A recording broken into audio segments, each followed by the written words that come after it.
Hey guys, this is Jesse at Bulletproof Designs. Today's quick little video, we're going to show you how to install the 23 linkage guard for KTM Husky models. I have the shock off, sending it out to get revalved, just as easy with the shock mounted.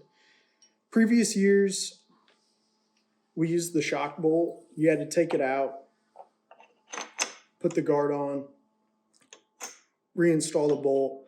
This year, the guard just slides over the bolt. You put the other side on, use the equipped Allen bolt, tighten it up, and you're good to go.